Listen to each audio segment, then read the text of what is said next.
হুম, হুম। এটাতে কি automatically অ্যাটেন্ডেন্সও recorded হয়ে যায়? না আচ্ছা সেটা সেটা কিভাবে করতে হয়? করতে হলে ওকে, ঠিক আছে। So I'll figure out some way of doing that. Actually আমি যেটা করেছিলাম, আমি Google Meet এ যখন করছিলাম যে ওই কমেন্ট বক্সে প্রেজেন্ট বলে তোমরা মার্ক করে দাও। সো এখানেও বোধহয় মানে চ্যাট বক্সে I think that should work here also. Right. So they can mark so ওটা তো অটোমেটিক্যালি সেভড হয়ে যায়। চ্যাট যেটা আছে রেকর্ডিং ওটা সেভড হয়ে যায়।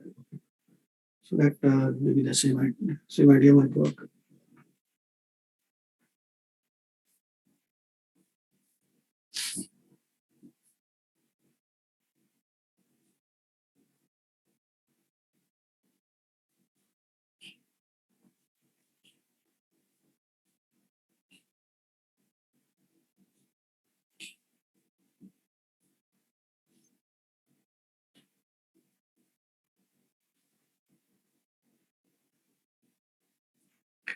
আমি কি আপনাদের ফোন নাম্বারগুলো নিয়ে রাখবো? Will that be better? আচ্ছা ঠিক আছে, ঠিক আছে। আমার অ্যাকচুয়ালি আমি যাকে করেছিলাম আগে আ নাম্বারটা আমি এটা WhatsApp এও করেছিলাম ওনাকে কি মিস্টার পাল, অভ্র পাল, রাইট?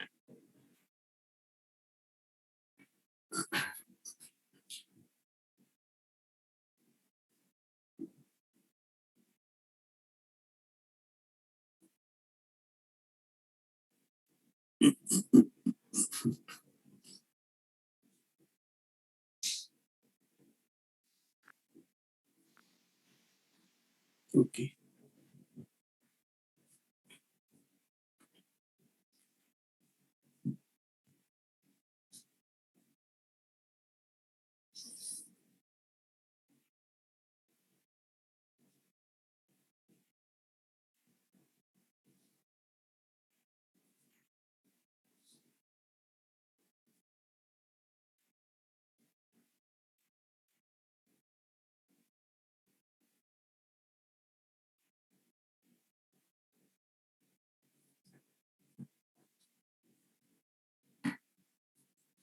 আমার হ্যাঁ স্টার্ট করে দেওয়া যায়। কতজন এসছে? Okay, so I think will let them start. Okay, admit করতে হবে। অলরাইট, ঠিক আছে। Okay, thank you. ঠিক আছে। Alright, so I think let us start. Yes, sir. Yeah.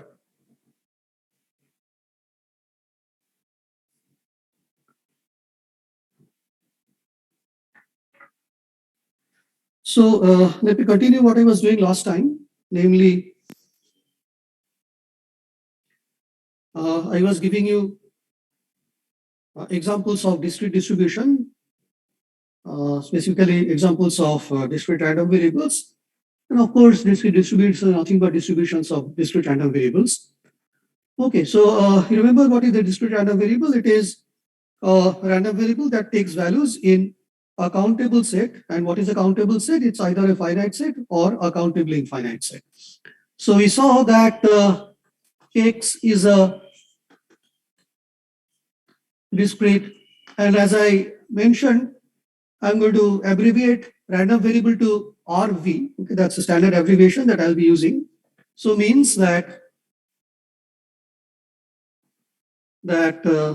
there exists countable such that X takes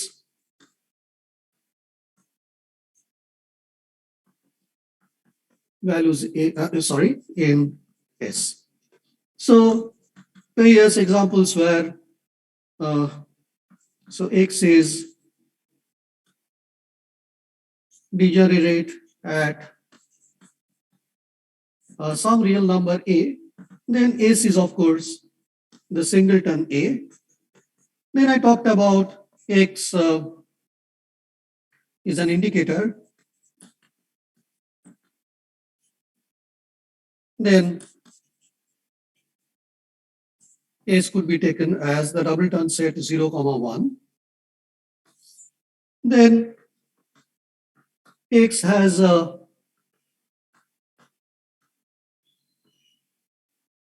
binomial with some parameters n and p. N is of course some natural number and p is some number between 0 and 1.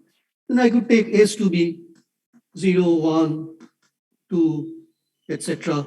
up to n. Then I talked about the discrete uniform. So X, so let me talk about discrete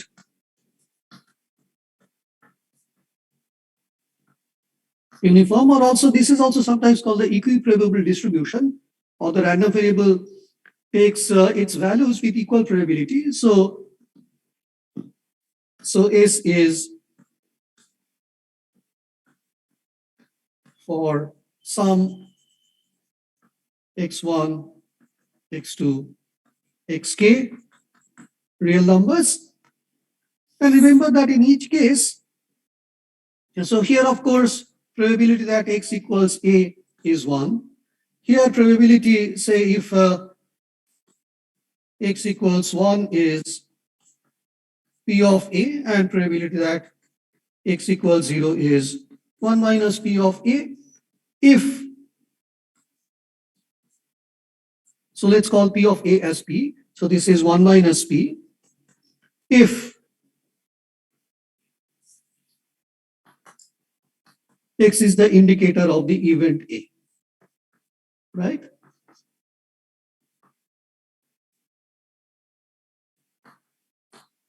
And here for the Bernoulli, for the binomial distribution case, so here we could also say that X has a Bernoulli distribution with parameter P. Generalization of that. So here probability that X equals X is, of course, n choose X, P to the power X, 1 minus P raised to the power n minus X. For the discrete uniform case, the probability that X equals Xj is 1 by K for, so this is the discrete uniform situation. Next, let's talk about, so I did specify, okay, X Poisson. Someone is waiting, can you let him in? Sorry? Someone is waiting, can you let him in?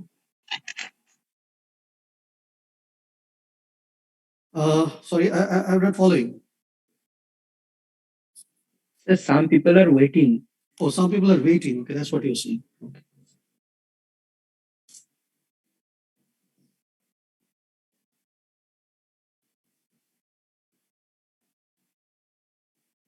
Okay. So I think we have got waiting people in. Yeah. So X a Poisson variable with some parameter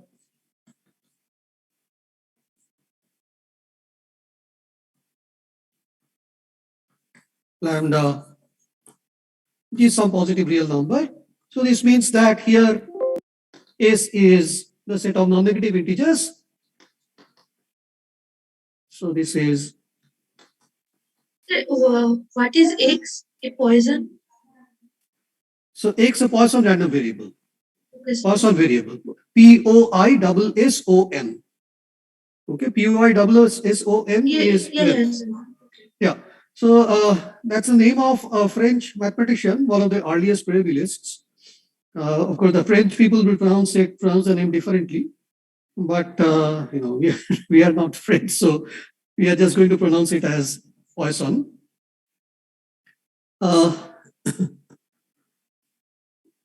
So where probability x equals x is e to the power minus lambda power x by x factorial. And I remember that I mentioned that the Poisson distribution really arises. This is of course for how does it arise? So a natural way in which it arises is in some limiting sense, very roughly speaking. So the point is, so what I mentioned last time is that if I have a binomial random variable, so essentially repeated boundary trials, where the number of repetitions is large and the probability of success in each trial is really small. So n is large and p is small. Then the binomial n comma p distribution is well approximated by the Poisson distribution with parameter lambda given by n times p. Okay, so and what is the justification of that? So if I look at binomial np with n large and p small, so put and lambda by definition n times p moderate, then so for a moderate integer x, non-negative integer x, so if we look at, so suppose y, okay, has such a distribution, then probability that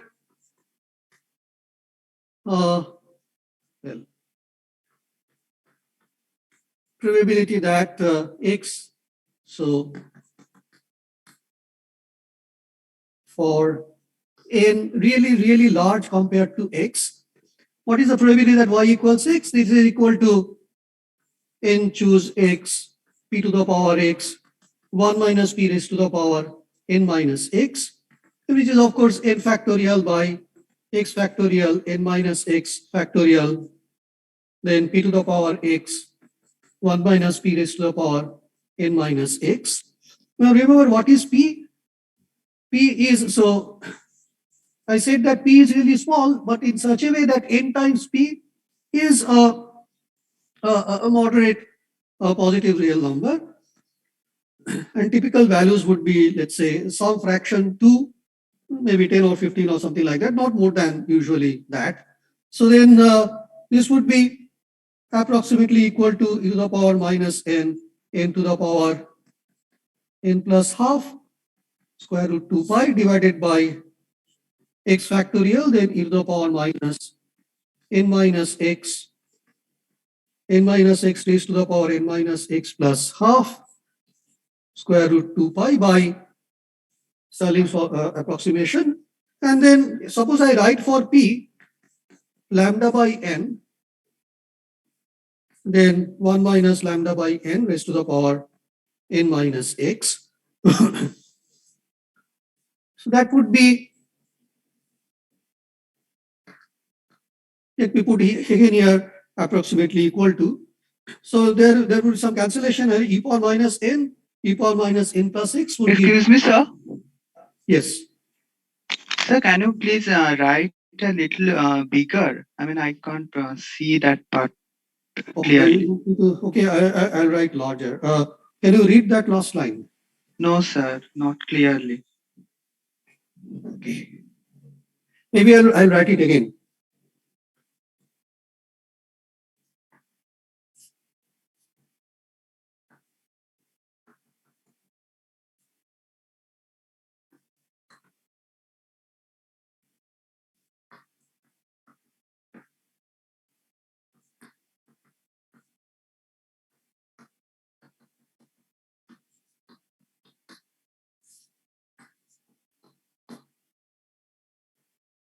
Okay, e to the power x.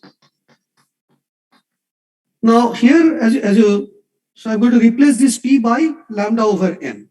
Well, n times p is lambda. I could either absorb n with p, or could replace. I could write p as lambda.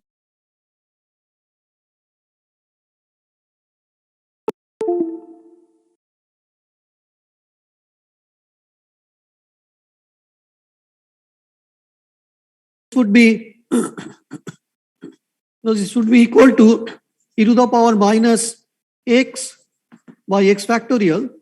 The square root 2 pi would cancel for numerator and denominator. And this n raised to the power n plus half. Okay, so let's keep this half factor separately. So n over n minus half, square root of that.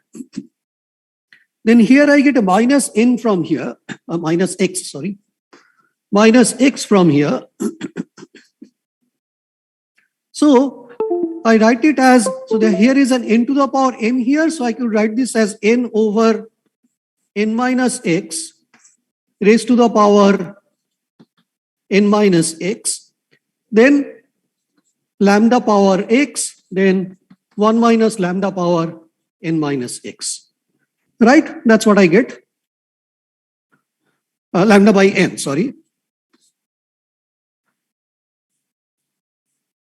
And so that is equal to e to the power minus x by x factorial.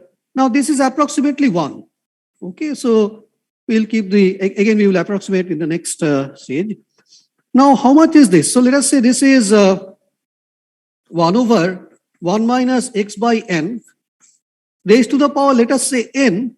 We will keep the minus x separately. So this x really doesn't really matter in the limit as n goes to infinity, in the sense that n over n minus x goes to 1 as n goes to infinity, x being fixed. And so you could really look at the nth power. Okay, forget about the xth power, or we can write it separately. So let's write lambda power x times 1 minus lambda by n to the power n. So what I've ignored is that here is a minus x power, something raised to the power minus x, another raised to the power minus x. So maybe we'll keep that as, so let's keep it as n minus x times 1 minus lambda by n whole raised to the power minus x.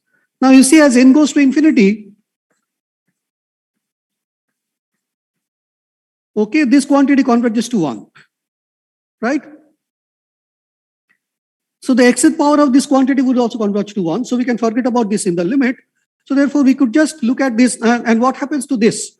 You see, it is 1 minus x by n raised to the power n, reciprocal of that. Now where does 1 minus x by n raised to the power n converge as?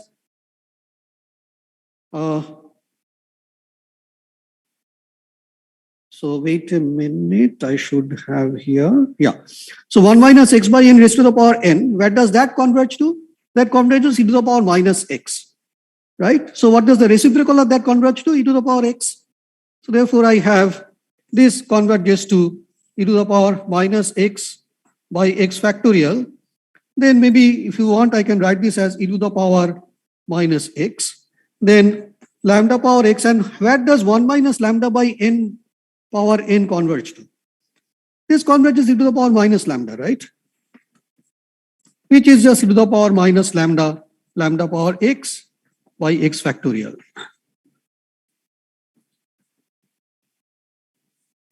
Okay, so the point is, you should note that it's not as so if that means, sir, can we say that the Poisson distribution is a special case of the binomial distribution? no, it's not a special case. It's a limiting. Limiting, yeah, that's what I thought. It's not a special case. A special case would mean, Yes, for that- some particular value. Yes, sir, that's what I thought. so no. So let me finish. What I was saying is that, so what you should remember here is that when I'm saying I take limit as n goes to infinity, one has to be a little careful. You see, in the distribution, both n and p are involved in the binomial distribution, right? So when I just say limit as n goes to infinity, I'm keeping n times p fixed at lambda. Okay, so that really means that if I vary n, I should also vary p in the same way. Okay, so that n times p converges to lambda. Okay, so that's the point. So if I have, for example, so specifically if I want to make this precise, then precisely if I have a sequence nk and pk are sequences in and respectively k going to, k, here also k, such that nk goes to infinity and pk goes to 0 as k goes to infinity in such a way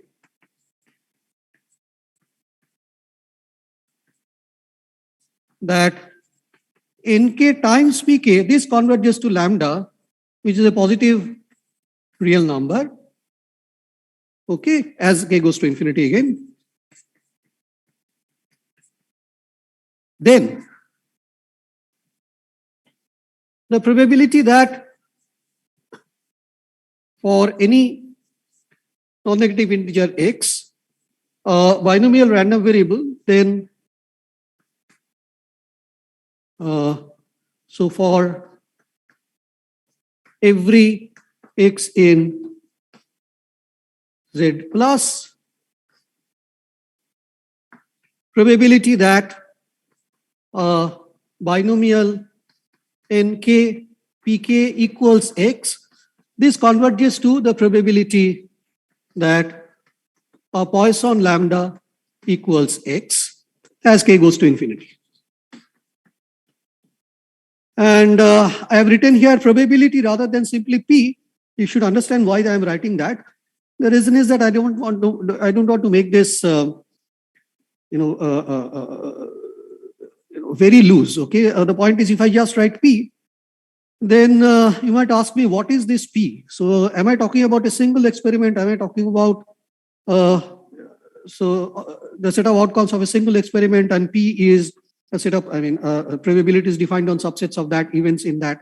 No, not like that. Because you see, so when you say that I am looking at for every k some binomial nk pk, that means that the experiment itself keeps on changing. So I should not really be using the same p over there. So when I write probability, that usually stands for in some respective, in some suitable experiment, some events. Okay, so using the same notation p is not a good idea if you keep on changing the probability. Okay, if you keep on changing even the experiment, the events probability and so on. So that's not a good idea. So that's what I have written over here. So that's in fact that's something standard that I'll be using subsequently. So this, when one writes probability, what one means is that some suitable probability is applicable. Okay, so that's what one means. Then I talked about let's say, so this Poisson lambda, so this is an abbreviation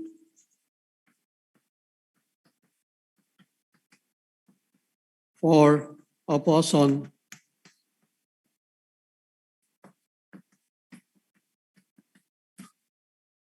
distribution with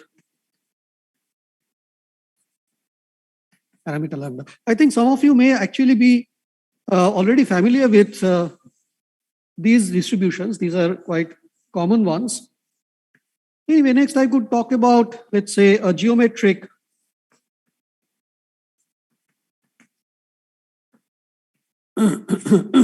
so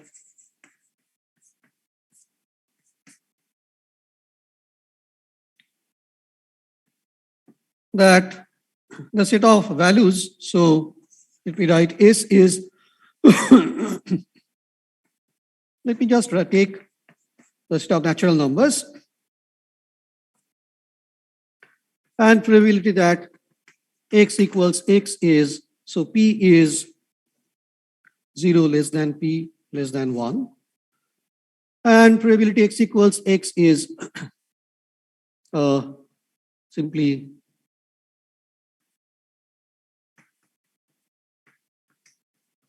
times p.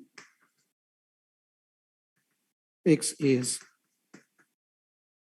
so a common way in which this arises is in the following way. What you conceptualize is the following situation: you go on tossing a coin, okay, but not a fixed number of times. Okay, so the probability of success is kept fixed at p.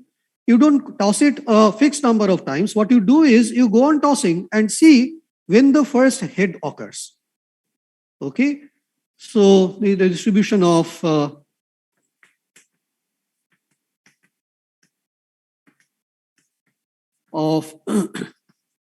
the index of when, so let me write here, instead of just writing head and tail and so on, so let's think of repetitions of Bernoulli trials. That's that's considered to be a somewhat more general formulation. So repetition of Bernoulli trials with success probability P, independent repetitions, of course. So let me write here that this is the index of the first success. Okay, so the number, the toss number, okay, that's what you write. So maybe instead of toss, I'll write the trial when first success happens in repeated Bernoulli trials with success probability P. With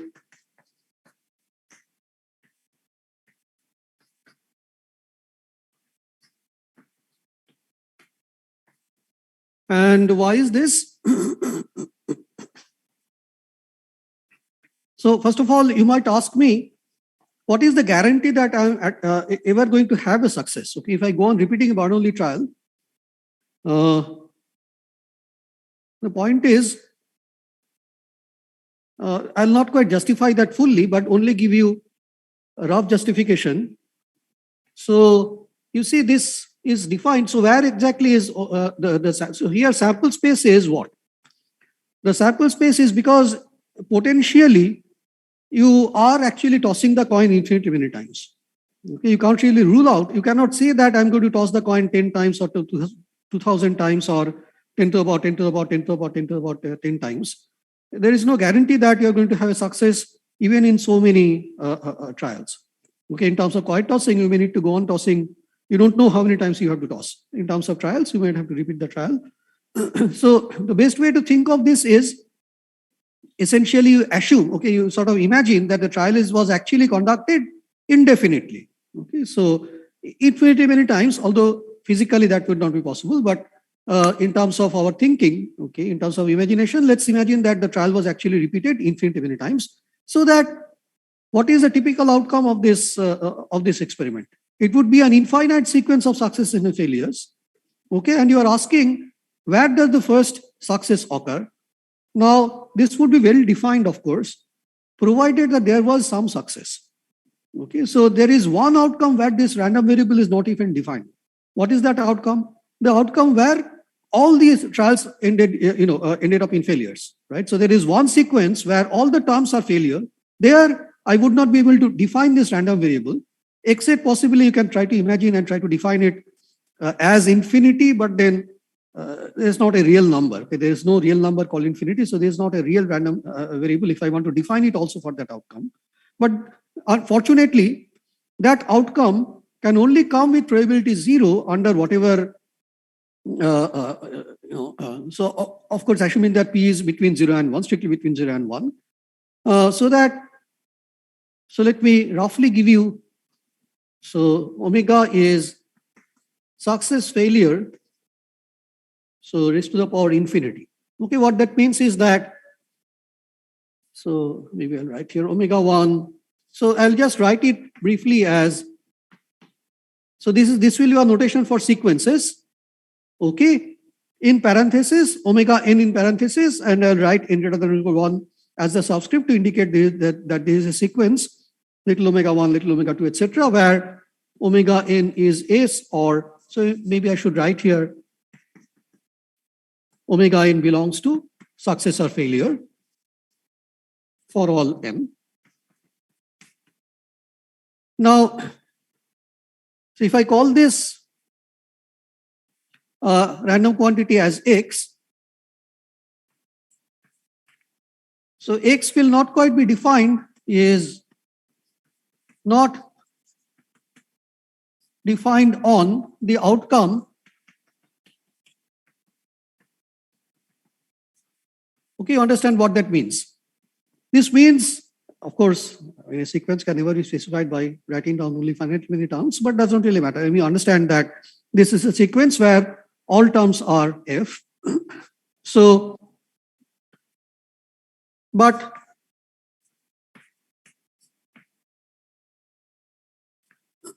probability that X equals K, let us say, how do you work it out? So this is really what I want is, so maybe I should just write down that event, okay?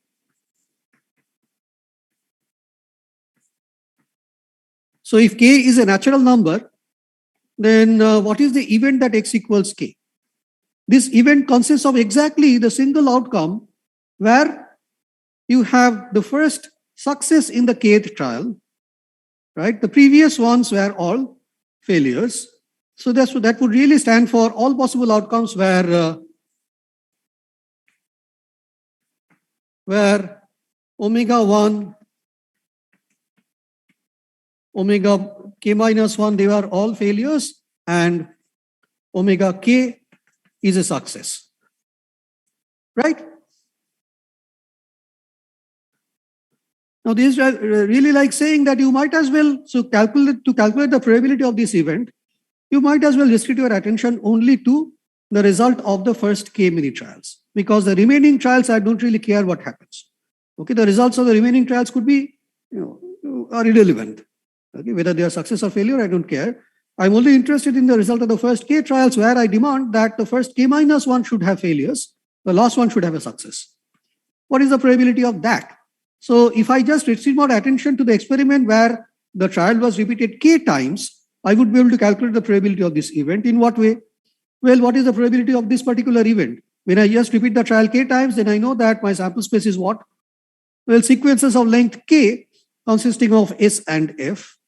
Okay, so 2 power k many outcomes. What is the probability of this particular? So now you have only one outcome in that experiment which conforms to this event. Okay, which is favorable to this event. What outcome? F, k minus 1 times, then S. And what is the probability of that? We know that it is 1 minus p times 1 minus p, etc. Up to k minus 1. Okay, I mean 1 minus p k minus 1 times, followed by, for the success, I have probability p. So in k repetitions of the trials. So someone got disconnected. Could you please let him in? Sorry? Someone got disconnected, sir. Could you please let him in? Sorry, I'm not following. What did you say?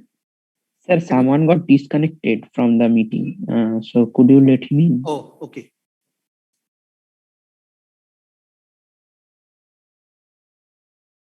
Okay. So in k repetitions of the trials, the probability that success occurs only in kth trial and not before is 1 minus p raised to the power k minus 1 times p. Now, physically speaking, you can see that physically speaking, saying that in k repetitions I have success only in the kth trial is really like saying that, well, if I wait for the first success, that happens at the kth trial. Okay, so physically speaking, this event in this particular experiment describes the same event in the experiment I was talking about earlier. Right, so you should really assign the same probability to both. Okay, because physically they are the same things. So therefore, that tells me that probability that x equals k, I should put 1 minus p power k minus 1 times p. You could have a similar kind of, by the way, there is a variation, a version of the geometric case. Now, you could ask me, what about that particular outcome which was left out? Okay, all failures. Now you can see that, so think of, so probability that in k trials, all are failures is 1 minus p raised to the power k, right? All are failures. So if in k trials, the probability that there will be all failures is 1 minus p raised to the power k, you can see that as you make k larger and larger, okay, this really goes to 0. Okay, 1 minus, since p is strictly between 0 and 1, 1 minus p is also strictly between 0 and 1. And this raised to the power k, if I make k go to infinity, will converge to 0. Now the point is, if I want, physically speaking, all trials, okay, indefinitely to be failures, then in particular in the first k trials, there should have, all should have been failures. So this event in the first k many repetitions of the trials would all have happened. So the probability of all being failures is like saying that, first of all, that event is a subset of, if you think of repetition infinity many times, kind of consisting of repetition k times, all of these experiments, although strictly speaking, the sample spaces themselves are changing, but physically speaking, you can think of the first repetitions as part of, all the repetitions. Okay. And this particular event has probability in k trials going down to 0. So if I want my original event, the outcome in the original event, all failures in infinitely many repetitions, that is something that implies this particular event for each k, right? So the probability of that particular outcome, if I want to assign a probability to that particular outcome, that probability should be smaller than or equal to 1 minus p raised to the power k for every k. And of course, 1 minus p raised to the power k goes to 0 as k goes to infinity. So therefore, this probability is really, really small for large k. So the only possible value I can assign to that particular event in the infinite repetitions is 0. Okay, that's a justification I'll be giving. I'm not going to make it fully technical. I won't even try to describe all the events that I can think of in all in the full experiment of repetition infinitely many times. So let's just agree that so since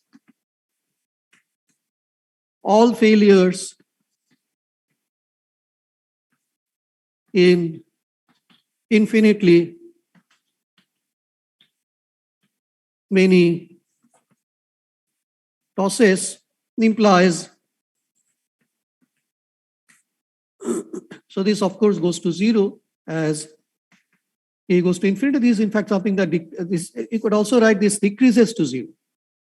Okay, since p belongs to 0, 1, open interval 0, 1, this implies failure in first k tosses for every k. So we can only assign probability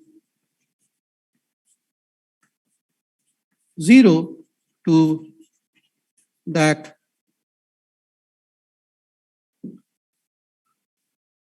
outcome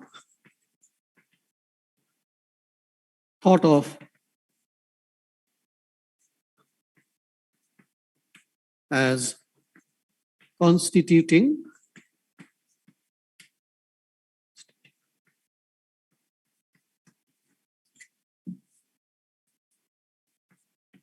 an event. So the point is this random variable, so this is a random variable provided we throw away that particular outcome. Okay, we didn't really define the random variable on that particular outcome, but you can throw it away because that doesn't really, so that particular outcomes carries probability 0. So you should modify probably, if I want to make it formal, the definition formal, then I need to modify the experiment to an experiment where you go on repeating the trials until there is a success, okay, or so I mean, you basically keep track when there is a first success, And physically speaking, since that particular eventuality where all are failures is impossible, okay, so you rule it out. So that's the idea.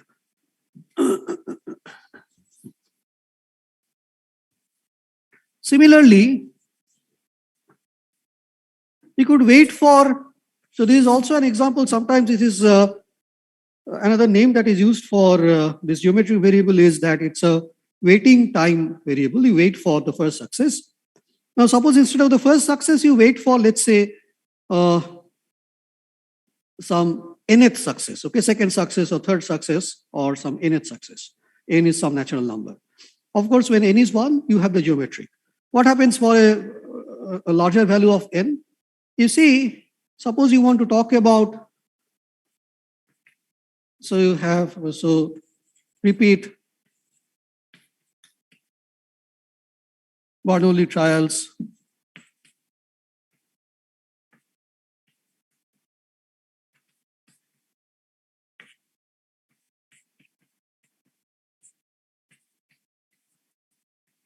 Until, let's say, nth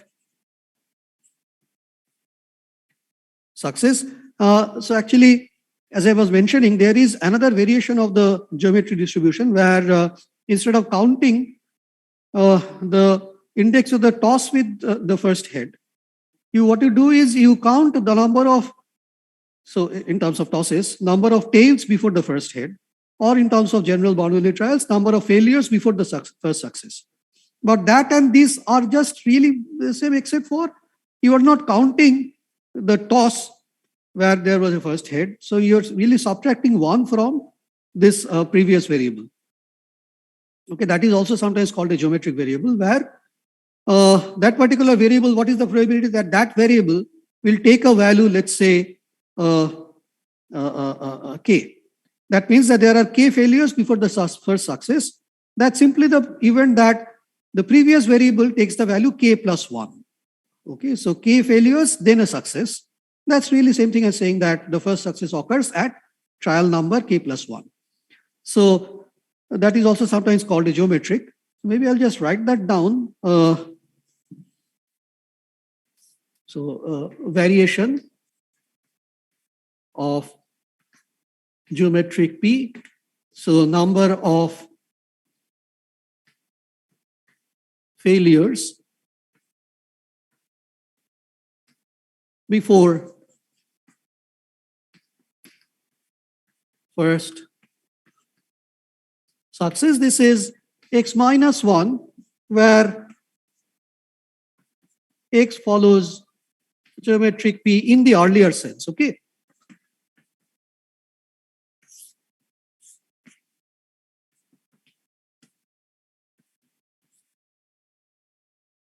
If I call this y, then probability that y equals k is the probability that x equals k plus 1.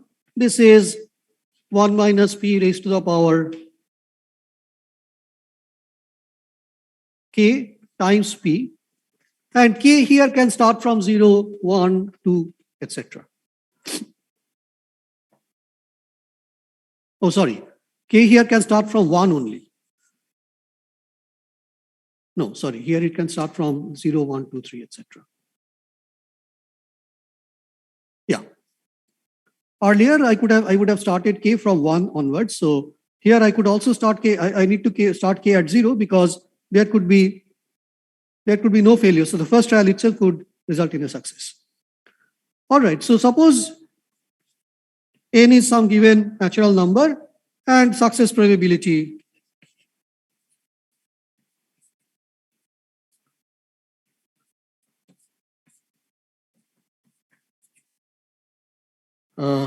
P in each trial. Okay. Now, so what we are doing is it's sort of thinking of repeating the experiment until the nth, so second, third, or whatever n is, nth success. Here also you might ask, what is the guarantee that there will at all be n successes if I keep on repeating the trials? Okay, so for example, if n is 3, let us say, how do you know that there will be 3 successes? Okay, what guarantees that in the whole sequence of success and failures, the number of successes is not just 1 or just 2 or even 0? I know that the only outcome where there is no success that we can throw out, that has probability 0. But what about outcomes where there is only 1 failure and all other successes, or there are only 2 failures, all other successes? Even those carry probability 0. And let's see another way of justifying that. Again, when you say that this random variable, okay, has taken a certain value, okay, maybe instead of k, okay, does not really matter. So this random variable, first of all, what are the possible values of this variable? You are repeating trials until the nth success, right? So for example, if n were 3, what is the minimum number of trials you would need to conduct for the third success to occur? You are repeating trials, waiting for the third time when there is a success. So what is the minimum number of trials in which you can have 3 successes? It's only 3, right? You cannot have 3 successes in 1 or 2 trials, right? So likewise, when you want to wait for the nth success, you need to conduct at least n trials anyway. That's trivial. So this random variable will start, the values of this random variable start only from n onwards, right? So the number of trials you need to perform for n successes is at least n, and then it can be n plus 1 or n plus 2 or n plus 3 and so on. So for example, when will it be n plus 1? Okay, first of all, when will it be n? What does it mean to say that I need to perform n trials for n successes? That means that in my n repetitions, all must have been successes. There would not have been any failures. When will it so happen that I want to wait for the nth success and I have to wait for the n plus first trial?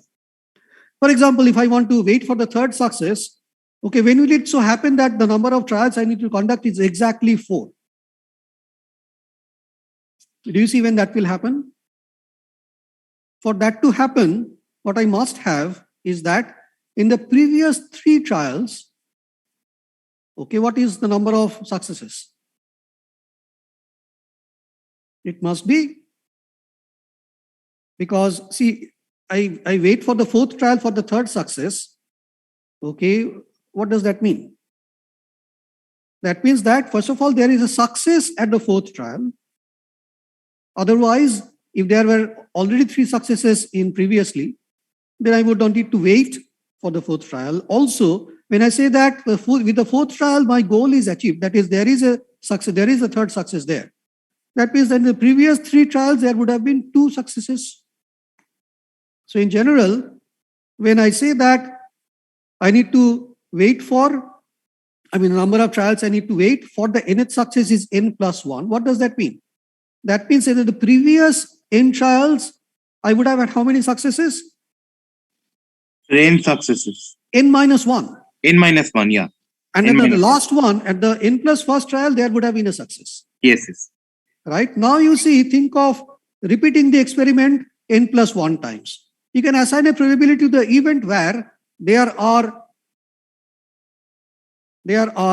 n minus 1 successes in the first n repetitions, and there is a success in the last one, in the last trial.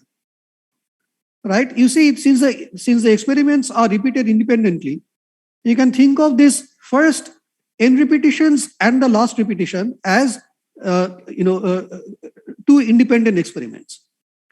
Right? What is the probability of n minus 1 successes in the first n trials? That's a binomial, right? That's a binomial probability because you're repeating an experiment n times, Bernoulli experiment n times, Bernoulli trials n times, and you want to count the number of successes and assign the value n minus 1 to that. How much is the probability for that? N choose n minus 1, p raised to the power n minus 1, then 1 minus p, right? Because there would have been 1 failure. So that's the probability. Along with that, you want to look at the n plus first trial now, and you demand that should only result in a success. So there should be another p coming from that. right? So what is the final, what is your final probability? It is 1 minus p times p raised to the power n minus 1 from the first n minus 1, 1p from the last one. So p to the power n.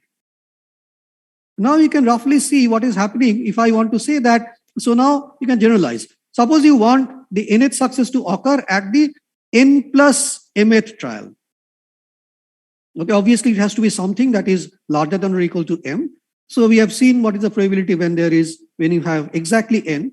What is the probability when you have exactly n trials for the nth success? That's simply p raised to the power n.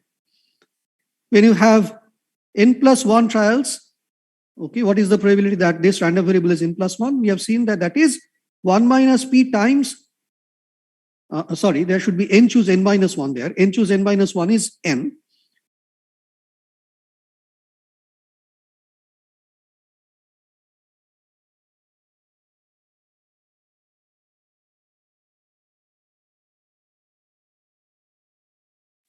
Sir, you are not audible.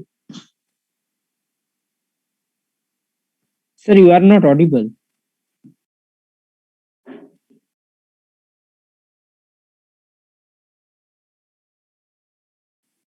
So you are not audible.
No, sir. No, sir. No, sir. No, sir. So you can call Mr. Obropol.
Okay.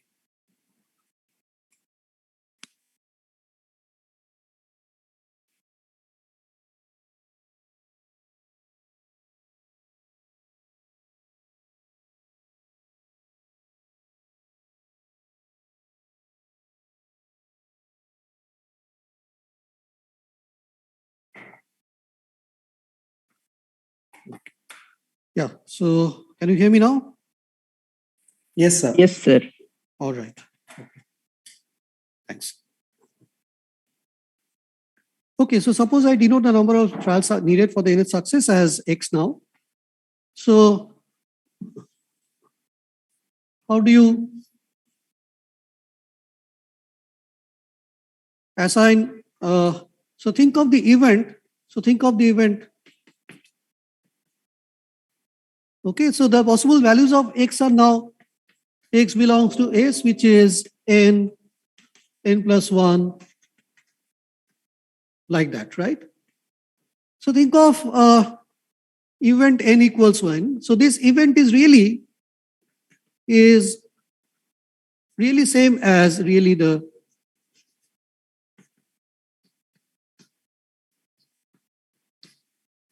as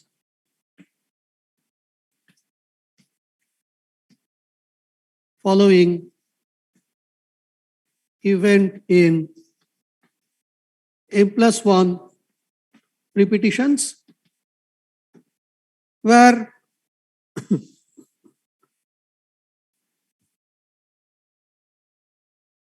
what you do is that there are n minus 1 successes in the first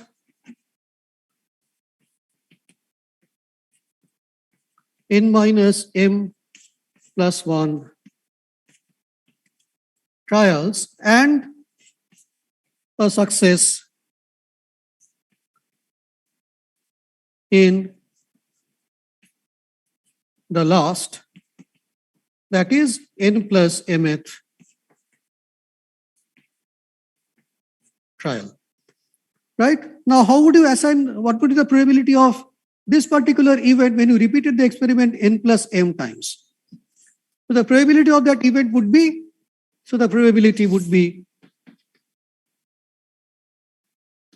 probability assigned to that event is, as I mentioned, so you have in the first m plus n minus 1 many repetitions, you want n minus 1 successes and the remaining failures, right? So that the probability of that is n plus m minus 1, choose n minus 1. Okay, then p raised to the power n minus 1. Then 1 minus p raised to the power the difference. Okay, n plus m minus 1 minus n minus 1. So that means it is m times the last one should be a success. So there should have been a p for the last one. Right? So this is equal to choose n minus 1 into 1 minus p raised to the power m times p to the power n. Now,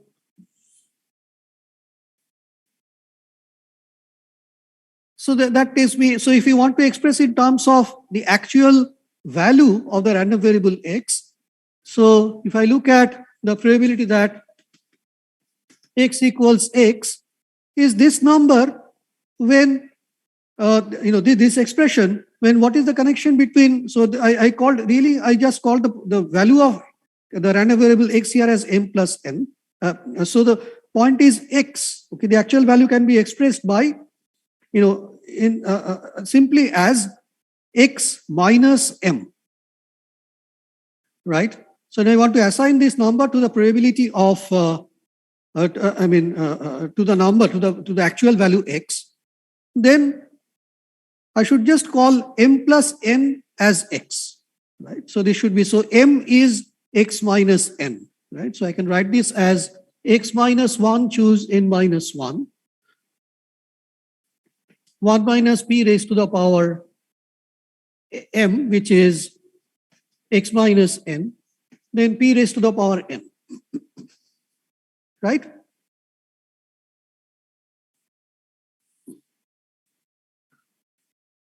So again, another, so this is for, sorry, n plus 1, etc. Again, another variation is, so let me write, y is number of failures before nth success. This is again simply x minus n, right? If you wait, number of trials that you wait for the nth success is x, then how many failures would have occurred before that? There would have been x minus n failures. And of course, the probability that y equals, now what are the possible values of y? The possible values of y, of course, are, when x is n, that means y is 0. There are no failures at all. X is n plus 1 means that there was one failure in the first in the first n trials. Okay, so y is 1 and so on. So probability that, of course, followed by the last one being a success and so on. So probability that y equals, let me write y, this is equal to the probability that x equals n plus y. So just put that formula, okay, so this is equal to n plus y minus 1 choose n minus 1, p to the power n minus 1, 1 minus p power y. Okay, that's what you have. Okay, there are some other examples of discrete distributions, but what is the common feature of discrete distributions that we have seen? We have seen that there is a countable set where your random variable takes its values, so that we could express everything in terms of the probabilities of individual values lying in that set. Okay, so a more convenient way of expressing these distributions are in the following way.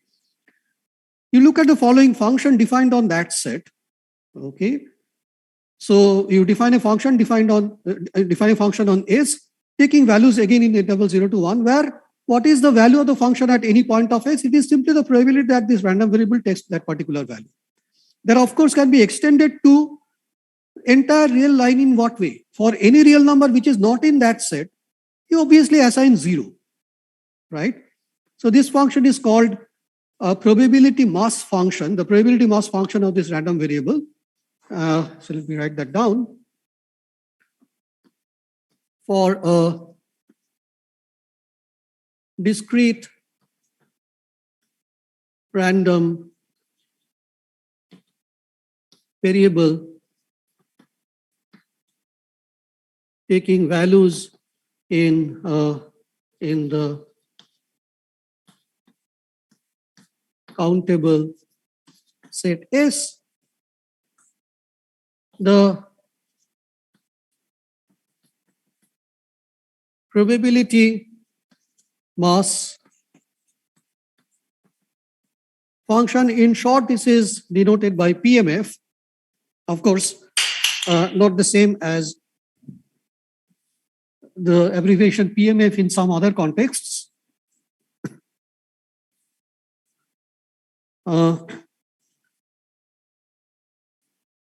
Of the variable. So better to give it a name. Okay, let me call this variable x. Of the variable x is defined as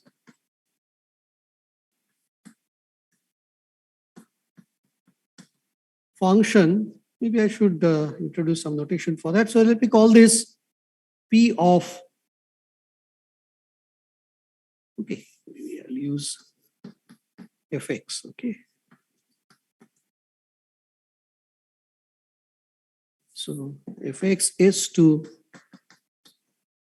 0, 1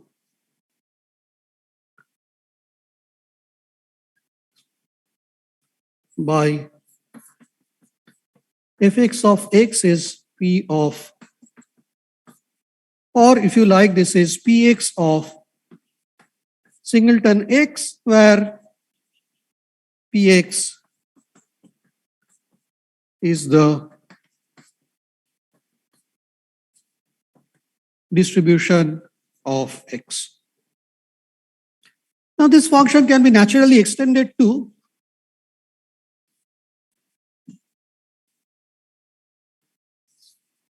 this function can be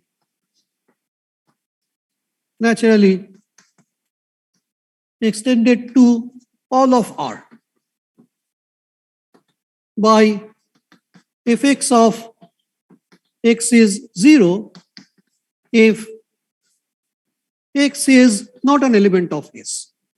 So this formula, if you use this formula, Px of singleton x is the probability that x takes a value little x, to define, to try to extend the function to points which are real numbers which are not in S, the obvious way would be, well, obviously these numbers, I mean, since x does not take little x as a value at all, the probability assigned will be 0. Okay, so x equals little x, probably empty set. Okay.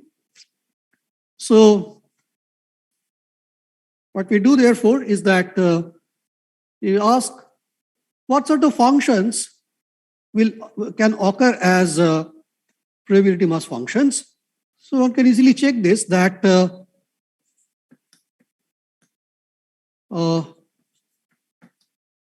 function f from R to, let me write here R, is the probability mass function of a random variable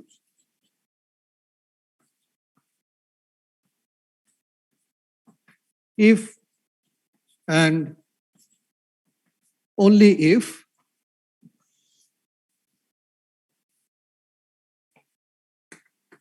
it always lies between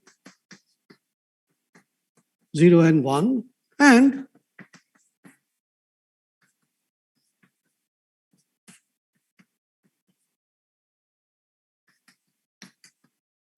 for this to happen, that is, so if I add all the possible values of this function over R, now for this sum to make sense at all, it is necessary that there should be a countable set, that is, there exists a countable set S such that fx is positive if and only if x lies in S, and sum over x in that countable set, that is 1. And in that case, of course,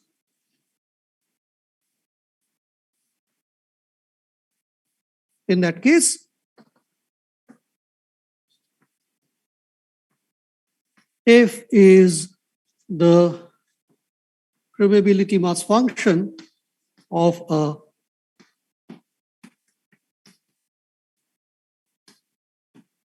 taking values in S.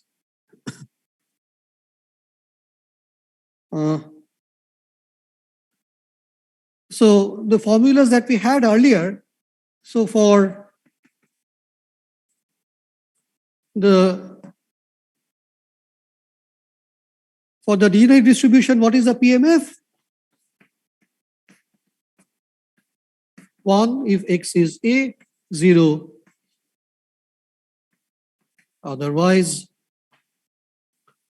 For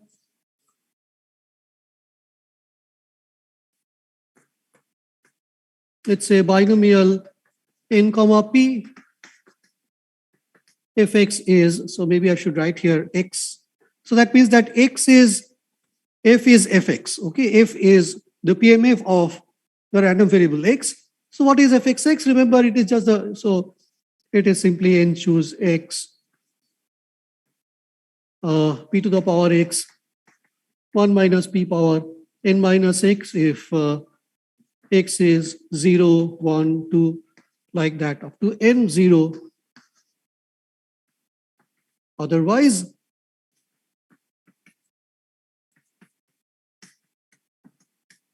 Poisson lambda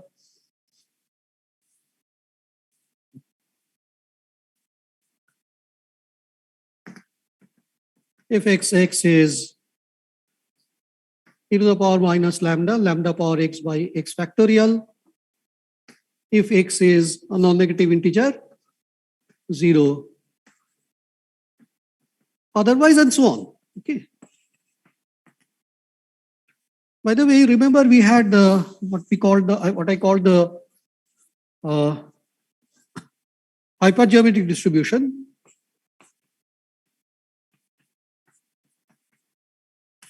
So let's say with parameters capital N, capital M, and little n. So what is this? This is the distribution of the following random variable. So let me describe the experiment again. The experiment is you have capital N many objects in total, out of which capital M are of one type, and the remaining, of course, N minus M are of another type. And you draw out of this capital N many objects, little n, okay, of them without replacement. And then in count in your, what you have in your little n objects, how many are of type 1? That, okay, that number is the random variable that has a hypergeometric distribution with parameters capital N, capital M, and little n. Now, we saw that the possible values of this random variable could be between all integers between 0 and n, but it could also be a smaller subset. Okay, if little n is quite large compared to capital N and also capital N minus capital M, it is larger than any one or both, then you have the set of values is restricted. The 0, n, etc. They may not be feasible values. Anyway, so let's think of the situation when capital N and capital M both are very large. So the set of values is actually between 0 and n, set of possible values.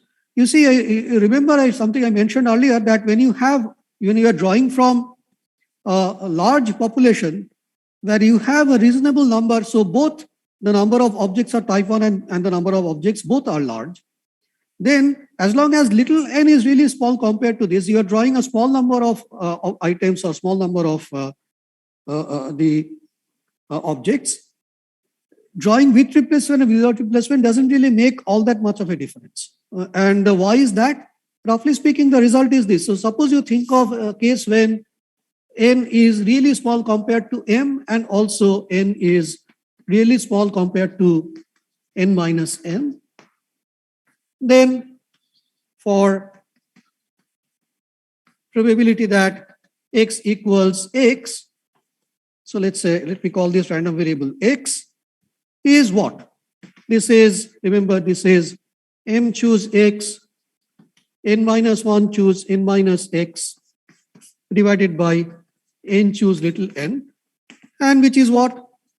M factorial over x factorial, m minus x factorial. In a numerator, you also have n minus m factorial over n minus x factorial, n minus m minus n plus x factorial, whole divided by n factorial, little n factorial, capital N minus little l whole factorial. So this can be simplified in the following way. So now you see, suppose you do the following. I collect n factorial, x factorial, and little n minus little l factorial out of here. So little n factorial, I keep it like this. So I have n factorial by x factorial, little n minus little x factorial, times, now I'll do the following. I'm going to write this m factorial by m minus n factorial as mpx, right? So this is m into m minus 1, etc., up to m minus x plus 1. Then I'm also going to have n minus n, n minus m minus 1, like that, n minus m minus n plus x minus 1, those many terms. And in the denominator, what is going to remain is n factorial. So let me write n factorial as n into n minus 1 into n minus x plus 1 times n minus x into n minus x minus 1, etc., up to n minus, so up to, etc., 1, n minus little n. So this is what I'm going to have in the denominator. N factorial by x factorial, n minus x factorial. Suppose I now write this as m over n followed by n minus 1 over n minus 1, etc., up to m minus x plus 1 by n minus x plus 1, followed by, let's say, n minus m by n minus x, then n minus m minus 1 by n minus x minus 1, etc., all the way up to n minus m minus n plus x minus 1 divided by n minus n plus 1. So you see, so this is approximately like m over n. Now if m and n both are large and also n minus m also is large, then this is roughly equal to again m over n. All the way up to here, since x is really small compared to both m and n, both are large. So this is also approximately equal to m over n. Okay, so I can think of this approximately as, so this is approximately equal to n factorial times x factorial, n minus x factorial times m minus n into m minus n, etc., up to m over n, sorry. This is how many times? This is x times. And the remaining ones, I can write it as n minus m over n times n minus m over n, etc. This is n minus x times. And that is what? That is n factorial by x factorial little n minus little x factorial times p to the power x times 1 minus p raised to the power n minus x, where p is what? P is capital M divided by capital N, and that has a nice interpretation. What is m over n? Okay, it is really the proportion of type 1 objects, right? So this is proportion of type 1 objects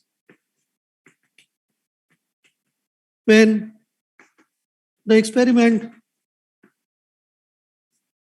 consisted of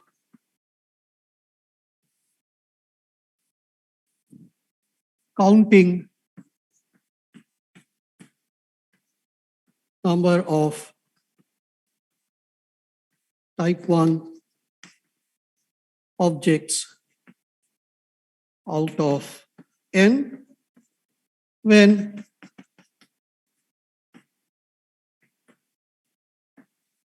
is m and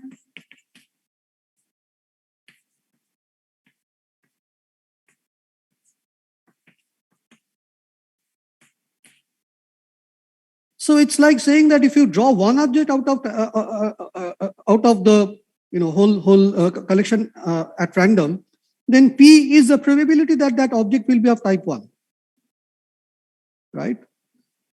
So if you did this experiment, if you carried out this experiment with replacement, okay, what you have is exactly, this formula is exactly what you would have in that case. And I know that that's a binomial.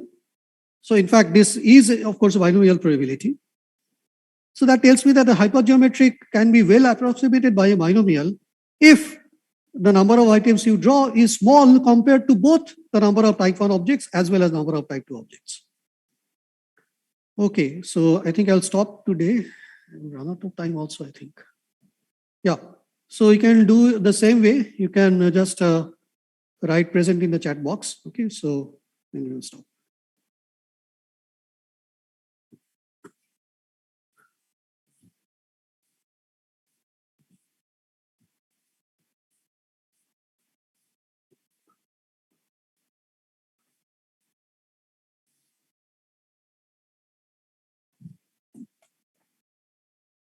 So,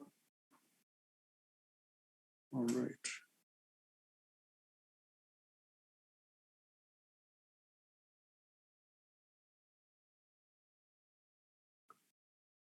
I think I can stop the meeting, I suppose.